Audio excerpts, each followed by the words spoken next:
not only did they up the stakes on how dangerous they are, they up the stakes on what something I was not expecting to see. Cordyceps peen. You can see it. It is there. That is a rewind moment, my friend. Are you trying to say that I missed that bloated hog? Is that what you're Yeah, telling me here? you missed a bloated hog. Some of the effective got more than one mushroom. That's all I'm going to say.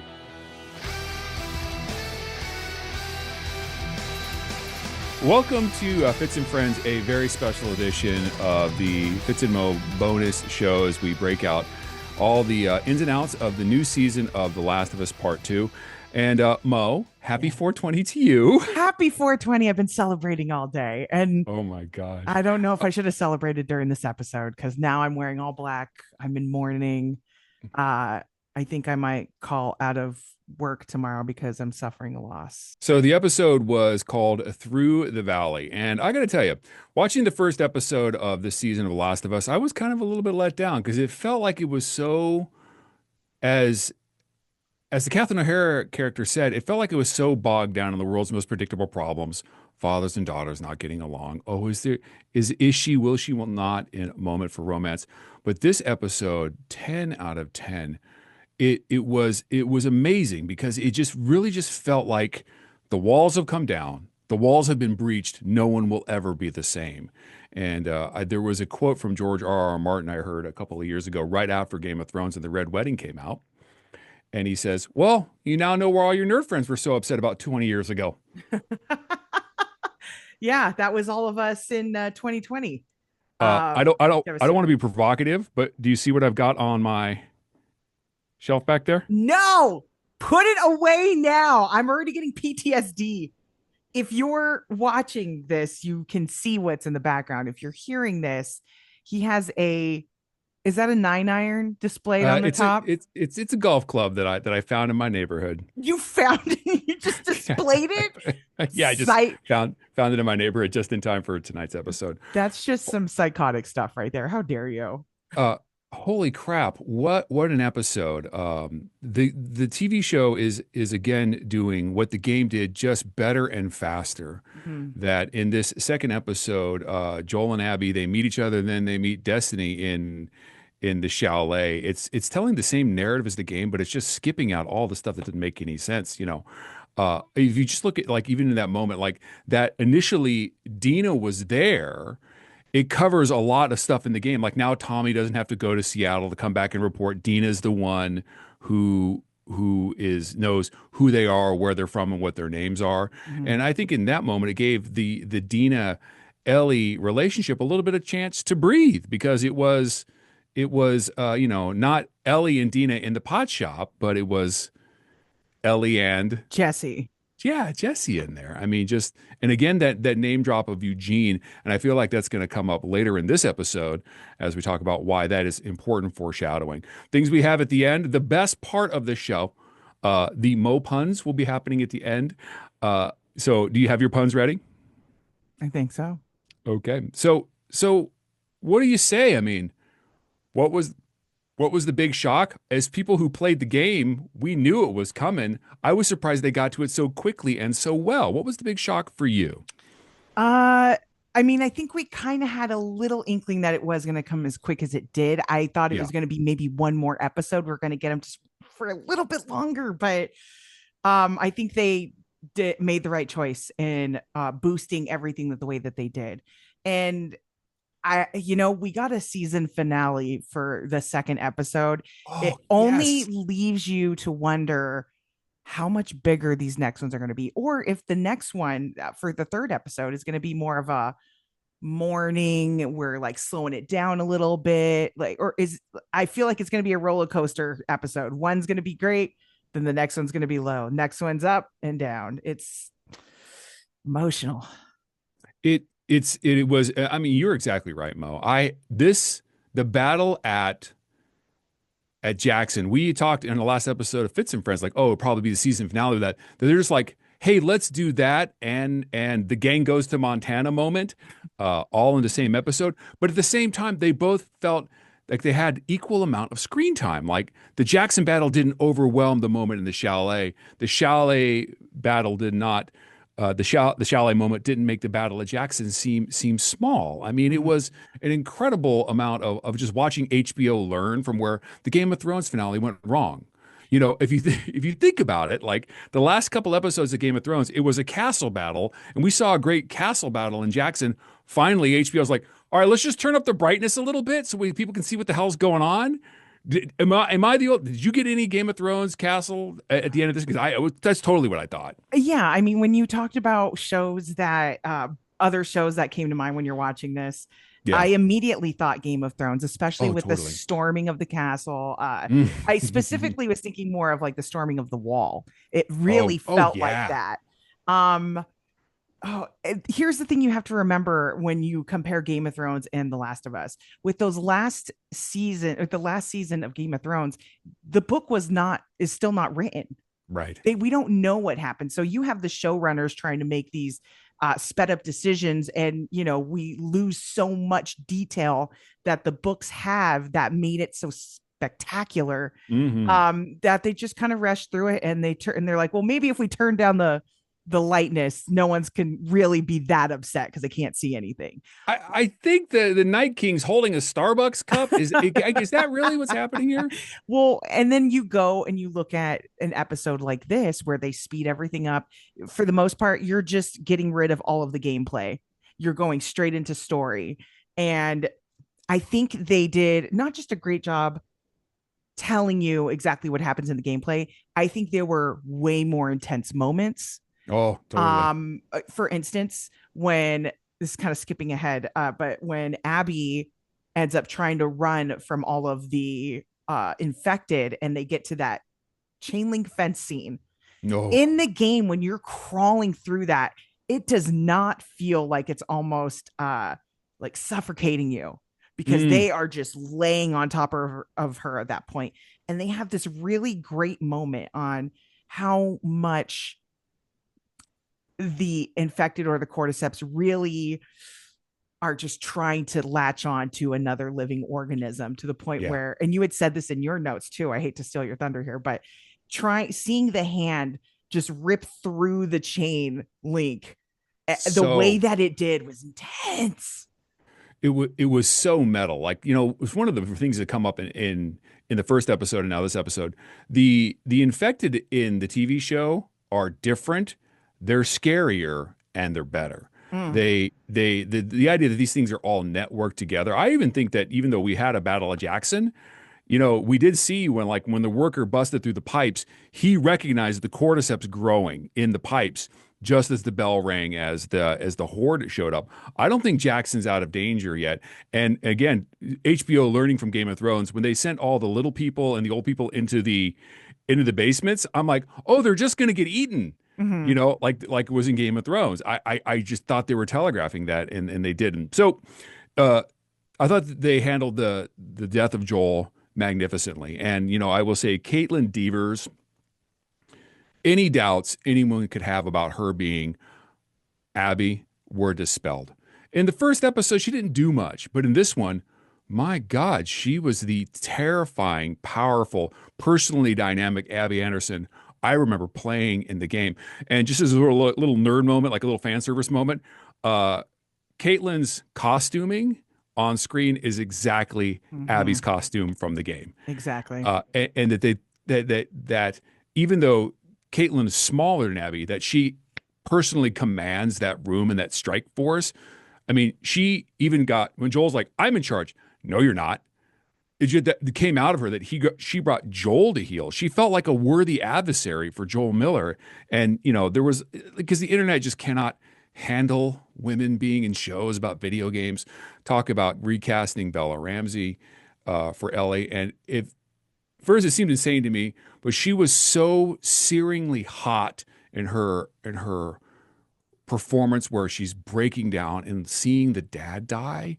Oh, she was so good. She was so good. The original, Laura Bailey and Ashley Johnson were amazing in that scene from the jump, and so was Troy Baker. This was another take at that was just as good and just as intense. I mean, the big narrative lift for the show this season is going to get people to care about Abby Anderson, the woman who is just took a trip to Montana with the gang. How did you like Abby in this episode, Mo? I thought they did a great job humanizing her. Yeah, oh yeah. In the beginning of the episode, you kind of mentioned well, she starts off in like a dream sequence. She's Mm. talking, it's like present her is talking to past her, telling her, don't go in that room. You're gonna see something you don't want. And the line that got me is when she said, oh gosh, where is it? His brains are on the floor. Oh, And I was, devastating. and she just was not hearing it. But I think you're making her feel that pain that she's about to present, inadvertently to Ellie. And Oh, it really puts them now level in a sense. And that's where we're going to start seeing everyone kind of, like fork off the road for each other. right. Mm-hmm. Right.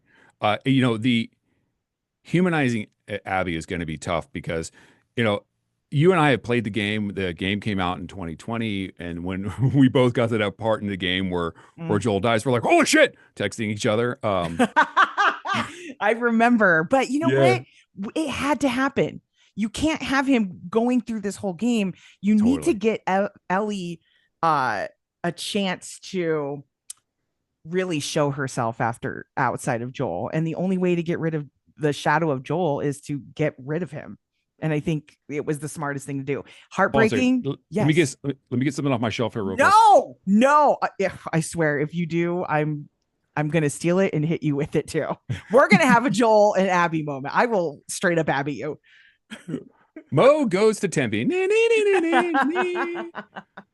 Yeah, it's I just was is we both knew it was coming, even though we knew it was coming, it hit as hard watching it on the show as it did in the game. It was an incredible moment, and for fans of the game, Pedro Pascal's makeup and Joel in his agonal moment was exactly how the Joel character looked in the game with the puffy eye and the Mm-hmm. watch right there. It was one of those fan service moments that if you knew it, you knew it, and if you didn't know it, you now know why all the nerds in your life were all freaked out when this game first came out. The emotional tone of the show, it feels distinct from the first season. I don't think there was anything in the first season that made me feel this way. How did you feel watching the episode? Watching this episode, I mean, you're not gonna get that same type of emotion from the first season because again, it was establishing stuff. Oh yeah. But I will say I did not think that I was going to feel even more uh remorse, sadness, Mm, depression. The way that they executed, for lack of better words, of this episode, or mhm. for just killing Joel. Yeah. First of all, they change it up a little bit with him instead of getting that final blow to the head and Ellie is just there screaming. I mean, you Yeah. still get the whole Mhm. piercing of can't hear anything. It's just completely deaf at that point. But the stabbing of him with the broken club in the neck, Oh. it was quick, Oh. definitely probably not painless, especially because she was torturing him at this point. Yeah. But the moment that hit me is when that happens in the game, she gets kicked in the head, it cuts away, it's over. They make you sit in this emotion with Ellie after they all leave the room. And oh God, I could just cry thinking about this. She crawls to Joel and Yeah. she lays with him and she's just forced to be in that moment. And so are we. And full blown tears, man. It's bad. It was just terrible, but it had to happen. Yeah. I mean, the igniting moment of this whole next two seasons of The Last of Us is going to be the battle between Ellie and Abby, and one of the things they sort of pulled from the end of the game into the beginning into this episode was the exchange between, like, man, Jesse, oh Jesse, I know your future, kid. I know your future, but he is doing such a great job. Mm-hmm. Like that Ellie just said to Jesse, yes, me and Joel are weird. We're understanding. We're gonna get along. She Mm-hmm. kind of just broke it down like, look, it's weird, but I'm here for it. I'm trying. And then within a few moments, Joel is dead. Yeah. Man, that just sets up the tragedy of it. It was such a magnetic performance from Bella Ramsey. And here's the thing: I think we're going to be seeing Joel a lot. I think the next time we're going to see Joel is in the next episode. You know how we're going to see Joel? A Ellie's going to be haunted. flashback. Well, no, I think she's going to start hallucinating him. I think we're going to see like we're going to start. Joel's going to show up in her mind the way that Abby's dad showed up in her mind, because they need to make the connection between these two women just staggered by a couple of years are doing exactly the same thing for entirely different reasons. I think we'll see Joel like a terrifying, like dead Joel. Rather, Ellie will see him like maybe. I think we're going to see him again because we cannot have Pedro Pascal off the show, and he doesn't need to be, because so much of the game is the eventual reconciliation between, rather, that the reconciliation was about to happen, Mhm. and it didn't. And the reason that I'm saying this beyond going on vibes, because it's 420, is again, it's they name drop the Eugene character. Mhm. They even say that Joel had to shoot him. We have to see Joel and Eugene and why that happened. They don't have Catherine O'Hara in a television show for one episode. So I think we're probably going to be seeing a lot more of Joel before this season is out, in a bunch of different ways. I agree with you, but I don't think it's going to be a version of him dead, like talking to her, haunting her, because that doesn't happen in the game at all. I feel like he's going to exist in flashbacks because there's Oh, for sure. so Yeah. many that we see of them just reconnecting. But for the most part, we can't just keep having Joel pop up every episode. Like Ellie has to develop, and she can't Mhm. just do it with Joel around all the time. So I think he'll pop up in motions, but we need to start seeing Ellie as her own character and her own development of how she becomes this fucking monster. Dude, Um, totally. God, Uh, yeah. So that's what I think. uh, I'm going to make you a $1 bet right now because I'm going to win back my dollar. I was like, do you like losing money? Because I like Dollar taking bill, it. yo. All I right. bet you $1 in the next episode of The Last of Us Part 2 on HBO, we will see Joel as with his messed up face, and Ellie will Mm. be terrified. She will like feel like she's in a dream, but we will see Joel like present as a corpse, in the same way that sometimes like later in the game there was Ellie would have those moments when they were resolving the game where Joel was dead on the ground. Mhm. I think we're going to see Pedro Pascal as mangled Joel in a room with Ellie. And it will be a hallucination. It won't be like literally a ghost, but it'll be a hallucination. I bet you $1. I'm gonna take my dollar back, woman. I'm gonna get it. Okay. Well, you can't because I just gifted it for the tip jar of the dispensary and they greatly appreciated it. So I am more Nice. than happy to gift them another dollar. I will take you on that bet. And the next time we do see Joel will be in the beginning of next episode where they're having maybe they're talking about the guitar because that is Oh, a okay. flashback that comes up. Yeah. And maybe like he shows her how to play or something like that, or like, I don't know. That's how I think he's going to come back in the next episode. But for the most part, next episode is going to focus, in my opinion, on mourning Joel, not just with Ellie, but also with Tommy. Which we need to go back to that Jackson fight here in a little bit as well. But everybody is mourning in this. You not only do we lose Joel, but we lose three-fourths of the town, it feels like. Oh And yeah. they had a massive community. And now the community is completely torn into shreds.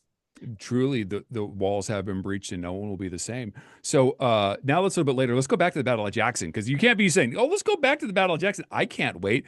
Yeah. Tell me your thoughts, Mo. What about the Battle of Jackson caught your eye? Man. Okay. You had brought up the cordyceps and the guy seeing it, but Yep. before when they opened it up, they didn't see the cordyceps coming and reaching out. And the dude Right. that saw it was like, oh shit, this Yeah. is actually happening. I was not prepared for Abby to start this chain reaction of events for this perfect storm. You have Oh, right. you have her stumbling across all of these frozen bodies just like waiting there. It almost looked like that moment where in the first season where they come up out of the ground, they had them like buried underneath there for a little bit and then Yeah. they all just rose up. It felt like that, but way more intense. It was White Walker status, all coming after you full blown. You have that going on. You have the blizzard happening. You have the whole drama with like Abby stalking Joel and Dina and then going off to the chalet. Like there's so many different pieces, but the action that happened at Jackson, I think needed to happen because we never get to see them in battle. And this was probably one of the most intense battles. And they were prepared Yeah. for the most part. They were doing things that I think Game of Thrones should have done. Uh-huh. I hate to compare them both, but there are some similarities. I don't care what anybody says. Well, one of the guys who worked on the directing on this also worked on Game of Thrones. Okay. And so you know what that guy did? He walked along and said, "All right, if I see a single Starbucks cup, you guys are all fired." I know we're all looking for it now. We're like, where are these Starbucks cups? Now it's a Dutch Bros. It's like, oh my God, this infected is going to want to talk to me for 20 minutes. Ugh, I just want my coffee. So, okay, here's the thing. For people who do not play the game, the Battle of Jackson is a completely new invention for the show. I Mm-hmm. mean, you spend a little bit of time at Jackson at the beginning, like with the dance and the tutorial levels, but this full pitched battle, there is something similar to this later in the game when Abby fights the Scars, Mm-hmm. the Seraphites.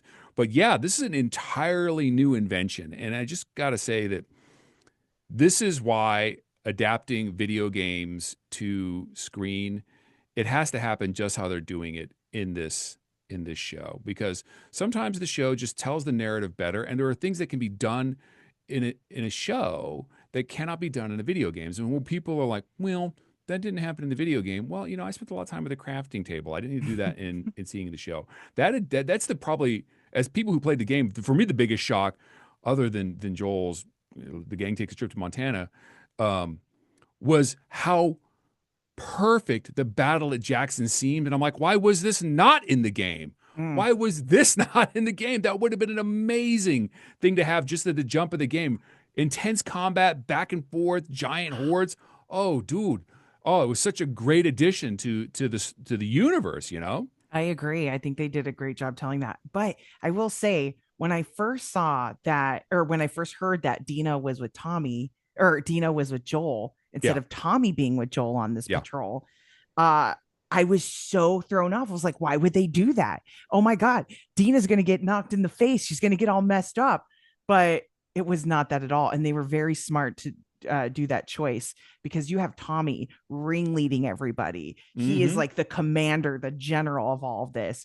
And for the most part, I mean, they have everything set as to like what's the next step if they come through. They had everything in motion, what they needed to do.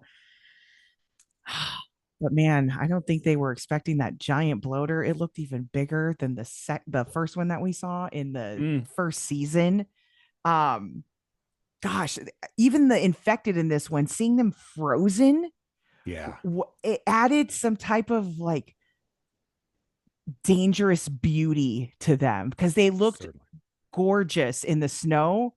Uh, but then when they start moving, it's a whole other story. Oh gosh. Completely agree. Like, sort of my rewind moment. I had two rewind moments this episode. First, like, how the hell did Abby lose her gun? She had it strapped to her body. That's when she fell down. Yeah, I'm like, she's got her gun. She got her harness. She lost her gun. And then when they showed that first clicker rising, like just sitting in the snow, because as you just said, they are strangely beautiful with their light blues and yellows. They look almost like coral. I mean, they have this otherworldly beauty to them. And the thing that I definitely noticed in this version of The Last of Us is there are a lot more clickers. There are a lot more clickers on screen than there are in the game Mhm. because they've made the enemies more dangerous. I don't know how intelligent the infected are, but they certainly seem to have at least an animal level of intelligence. They can coordinate just like the dogs we saw. I mean, that Mm. the bloater went after Tommy. Why would, if it was a completely unintelligent creature, why would it chase one dude when there's so many other dudes? The thing was able to perceive that Tommy was different and special, Mm. and so he was a high value target. Like, that's the thing, that they have upped the danger in this show so much. And to speak to your point earlier, like when the thing reached through and just pulled its hand apart. Mhm. Oh my God, that was intentional desire to infect another creature. That was they definitely upped the stakes for how dangerous the infected are. Not only did they up the stakes on how dangerous they are, they up the stakes on what something I was not expecting to see: cordyceps peen. Did you notice the bloater and his tiny little peen? You can see it. It is there. That is a rewind moment, my friend.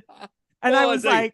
like, Are you trying to say that I missed that bloated hog? Is that what you're yeah, telling me here? you missed a bloated hog. And let me tell you, not as impressive, but it was pretty interesting to see that they incorporated that. You don't see anything like that in the game, but you You know what? absolutely do. No, Why no. not? Here's the thing. You absolutely do. In the game, depending on how old the infected is, they are in various states of undress. There's full on genital. I mean, some of the infected got more than one mushroom. That's all I'm going to say. I just want to see some cordyceps titties. What do those look like? I'm very They look curious. like the most mournful wilted flowers you've ever seen. Because as an inveterate perv and a nerd, when I realized, hey, that thing's got a shirt off, I'm like in the sniper mode. I'm like, uh, eh. It's like, Somebody's reading your eh. dream book again. Well, yeah, I mean, okay, that wasn't expressly in my dream book, maybe in one of the codicils, but yeah, no, they definitely have got they've got genitals. No, I did not notice the bloater's hog. And as a fat man, hey, thanks HBO for reminding everyone what that actually looks like IRL. Oh Jerks, man, yeah, jerks, that was the jerks. first thing I noticed, and I was like, why is my eyes being directly pointing right here at this moment? I'm like, well, the flame's going at it, so it's not going to be alive for long. And I really thought that he was going to get Tommy, and that would have just been even more devastation to this episode. And I'm so glad it didn't happen. Now that I know that the guy's little wiener was out, it's like he coming around the corner. Tommy's flamethrower's out of fire. The bloater's like, bon up, bump. Oh no, Oh, you've met me in no. an alley. Bon up, bam, bam. Yeah.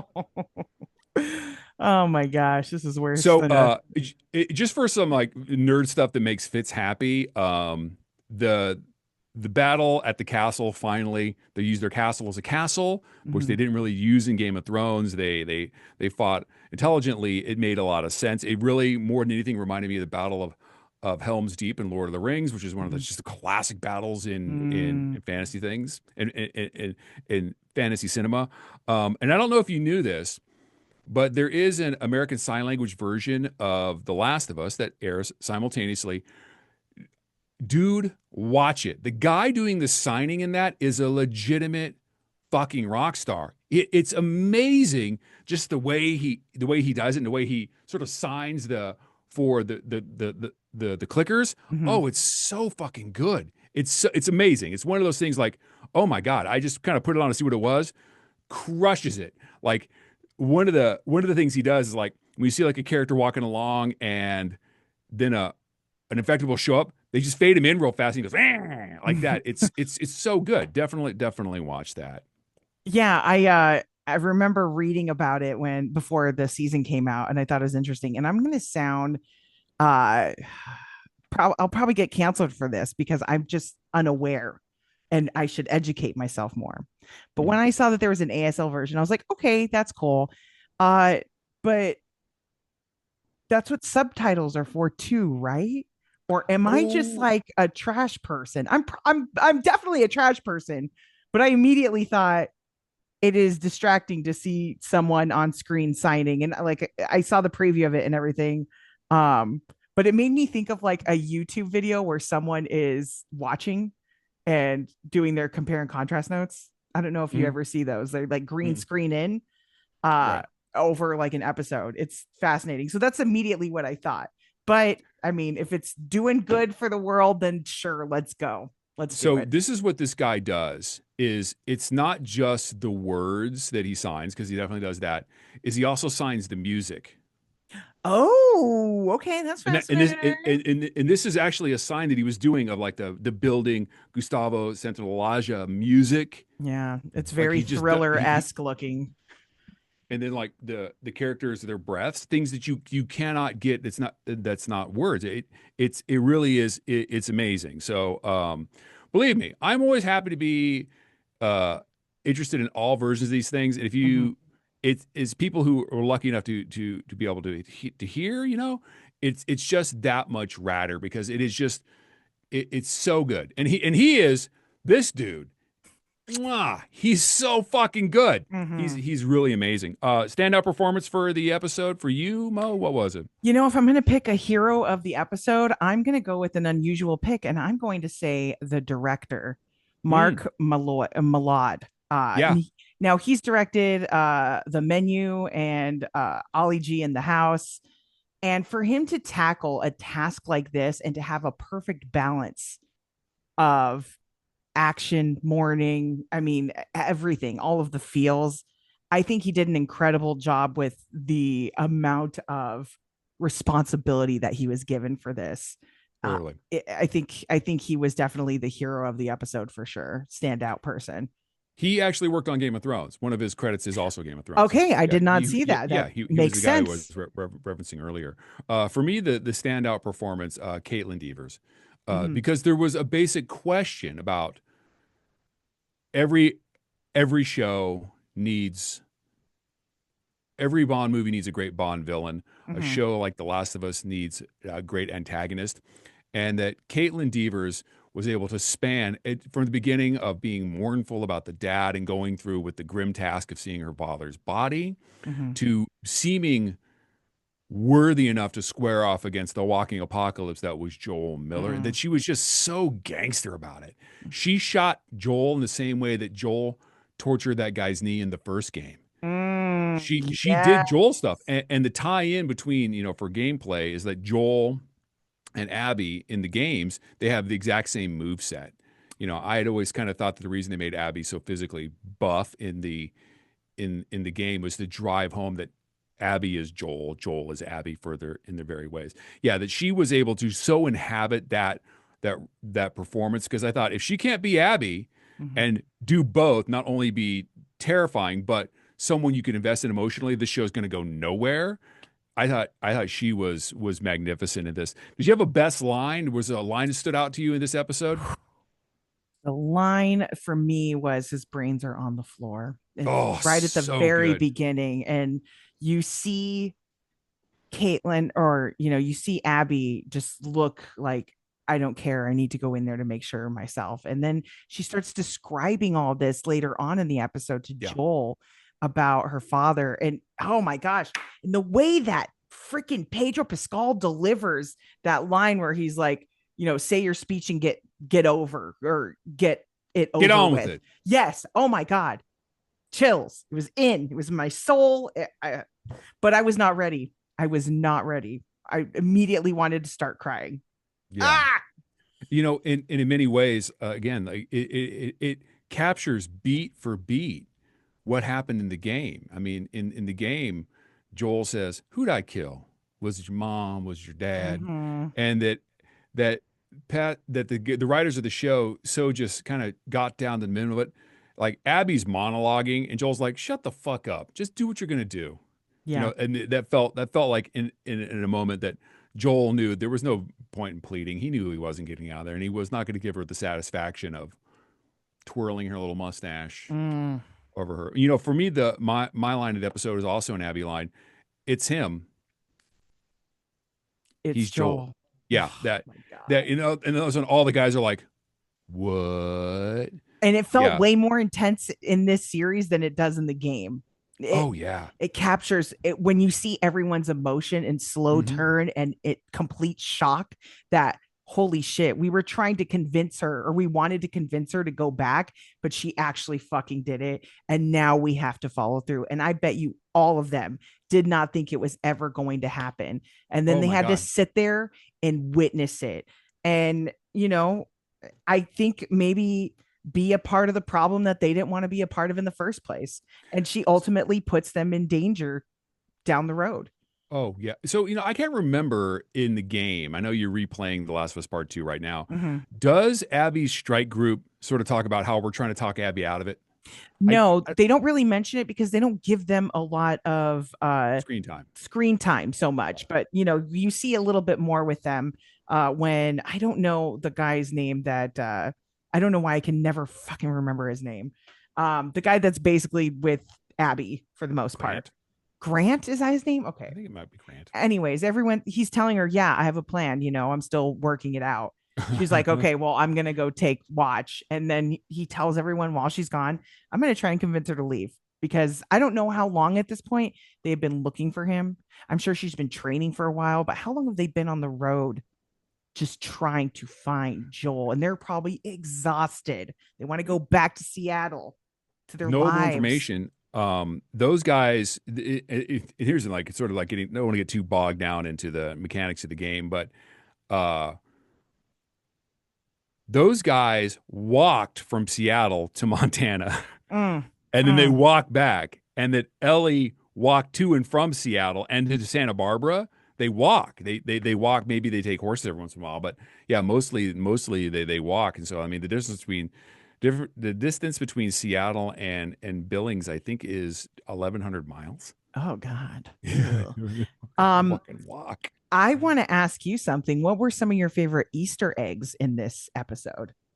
So for the Easter eggs, the things that I really enjoyed was some of the costuming choices. Again, that Abby was wearing the Abby in-game outfit. Mhm. That the makeup choice for Pedro Pascal was exactly how Joel looked in the game. Those are the great Easter eggs for me. The sort of the lightheartedness with Ellie with the bong mask. I was going to say the same thing. Yeah, She's like, I'm it, taking this. yeah. It kind of strikes to that that Ellie is not just so such a bitch, like that there is a little bit of humor in there. Like we also need to not forget that Ellie, she's got a lot of problems. She's arrogant, she's entitled, she's dangerous, and it felt like she was starting to come out of her shell, and then the crushing blow happens, setting up the action, the Ragnarok that is going to be the series. But yeah, I kind of like the little moments with Ellie. And I got to tell you, the way they're doing the infected, I know we've been saying it again and again, Mhm. the networked, somewhat intelligent danger of the infected this time out. I'm looking forward to see how they land all of that. And what all this does? It makes it almost guaranteed that at some point we're going to see the Rat King. We're Oh, going to see it, it has to no be doubt. towards the final episodes. Like Yeah. it has to be. I will be disappointed. And then I don't know, maybe give you all your money back, but I don't think you want that, I'm right? gonna lose. I'm gonna lose $4,000, $1 at a time. I'm okay with that. Okay, so we're getting ready to wrap up the episode. Let's get to the star of the show. It's Mo with Mo Puns. Mo, Yeah. pun us away. Okay. Oh, real quick though, I don't know if you saw this, but did you see that one of the cartoonists for The Last of Us was found dead in their home? Oh my gosh. Yeah, No. the details are sketchy. Okay. You fall for this every time. You know what? I do, and I just feel like Wile E. Coyote running right into that. Because I thought you were just, oh, did you also know? And I'm like, oh my gosh, no, she's getting me. Okay, no. All right, that was pretty good. That was pretty good. All right, well done. um, and then I want you to tell me if you notice a theme with all these, okay? Okay. Uh, I want to get cremated. It's my last chance to have a hot smoking body. Ba-dum-tsh. Okay, I was waiting for that one. Hmm. A will is a dead giveaway.